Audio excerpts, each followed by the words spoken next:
बालिका बहू, तेरी शादी होने वाली है अगले महीने। ये बस्ता उठाकर कॉलेज जाना बंद कर दे अब। अरे कैसी बात कर रही हो, अभी उसकी उम्र ही क्या है। इतनी जल्दी शादी करने का फैसला मैं नहीं लेने वाला।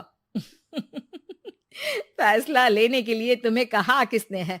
अरे मैंने कह दी शादी है तो है अगले महीने। बेचारी अमिता करती भी तो क्या, छोटी सी उम्र में बन जाती है अपने से 2 गुने उम्र के आदमी की बीवी। शादी के बाद देर रात पति घर आता है। खाना लगाओ, भूख लग रही है। अमिता खाना लगाती है। ये क्या बनाया है? वो सारा खाना फेंक देता है। कर्म ही खराब थे जो इतनी कम उम्र के लड़के से शादी करा दी। तभी वहाँ अमिता की सास आ जाती है। अरे हमें क्या पता था कि ये इतनी कामकाज में ढीली है। इसकी माँ ने तो कहा था रॉकेट की स्पीड से काम करती है। अमिता को आए दिन ससुराल में ताने, गालियां और कभी कभी तो मार भी पड़ती। सुन जा, अपनी माँ को बोल 50,000 रुपए भेजे, फ्री में नहीं रखना है तुझे। अरे मेरी एक आंख का ऑपरेशन भी तो करवाना है। अमिता को सास घर से निकाल देती है। अमिता परेशान होकर मायके की ओर जाती है। वो घर तो पहुंचती है लेकिन वहाँ ताला लगा है। अरे अमिता बेटी, क्या हाल बना रखा है तेरे पति ने? कहाँ है वो? अमिता पड़ोसी के सामने रोने लगती है। मुझे नहीं जाना उस घर में चाची। मेरे मम्मी पापा कहाँ है?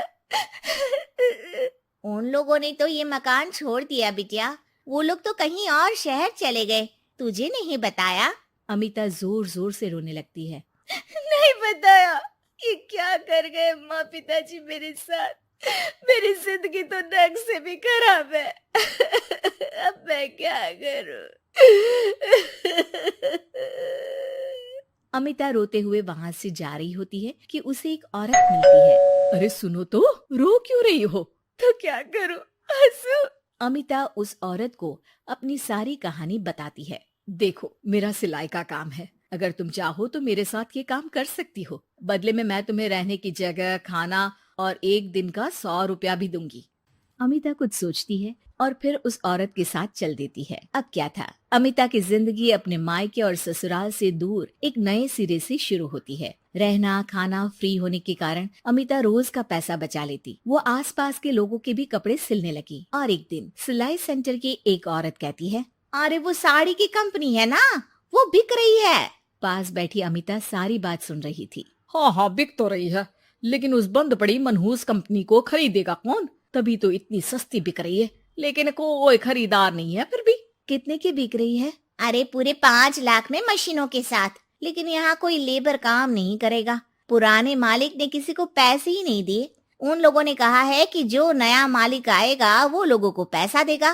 5 लाख। अमिता घर आती है और अपने पैसे गिनती है। पूरे 3 लाख। अमिता सिलाई सेंटर वाली उस औरत के पास जाकर कहती है, चाची, मैंने इतने साल की कमाई में ये पैसे जमा किए हैं। पूरे 3 लाख है। वो बंद साड़ी की फैक्ट्री मैं खरीदना चाहती हूँ। अरे अमिता, पागल हो गई हो क्या? वो 5 लाख की बंद मनहूस फैक्ट्री खरीदेगी, फिर लेबर का बकाया पैसा देगी, और वो फैक्ट्री चलेगी कि नहीं ये भी कोई नहीं जानता। लेकिन अमिता नहीं मानती। वो उस औरत से कहती है कि वो उस फैक्ट्री को खरीदना चाहती है और खरीद कर ही रहेगी। औरत भी अमिता की मदद कर देती है और फिर अमिता के नाम एक साड़ी फैक्ट्री हो जाती है। शुभारंभ वाले दिन अमिता लेबर से कहती है, मैं इस फैक्ट्री को दोबारा खड़ी करना चाहती हूँ। आप लोग इसमें माहिर हैं। मैं नहीं जानती कि पहले वाला मालिक के काम करने का क्या तरीका था, लेकिन मैं अपनी योजनाओं के साथ आई हूँ। मेरे पास आप लोगों को देने के लिए अभी तो पैसे नहीं है, लेकिन मैं वादा करती हूँ 3 महीने में आप लोगों के पैसे ब्याज सहित आप लोगों को दे दूंगी। और ये क्या बात होती है? हम सारा दिन फिर से काम करें और पैसे ना मिले तो हम खाएंगे क्या? सिर्फ 3 महीने की बात है।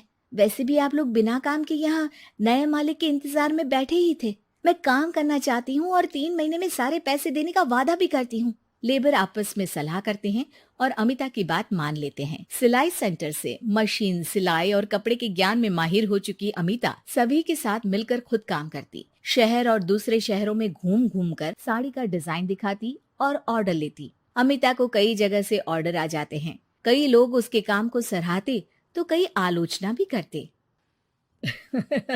अरे बड़े बड़े व्यापारी बैठे हैं, यहाँ तू कहाँ टिकेगी? लाओ दिखाओ कैसी साड़ी बना रही है तुम्हारी फैक्ट्री। अमिता उन लोगों को साड़ी के डिजाइन दिखाती है कि तभी वहाँ व्यापारी की बीवी आ जाती है। हाय रे, कितनी प्यारी साड़ी है ये। बड़ी महंगी लगती है, मेरे लिए ले लो ना जी। और हाँ, अपनी दुकान में भी रख लो इसे, बहुत बिकेगी मैं कहती हूँ। अमिता मुस्कुराती है। अरे सेठ जी, बड़े बड़े व्यापारियों से नहीं, पर अच्छी डिजाइन और क्वालिटी से बाजार में चलती है। अब बताओ कितने का ऑर्डर है आपका?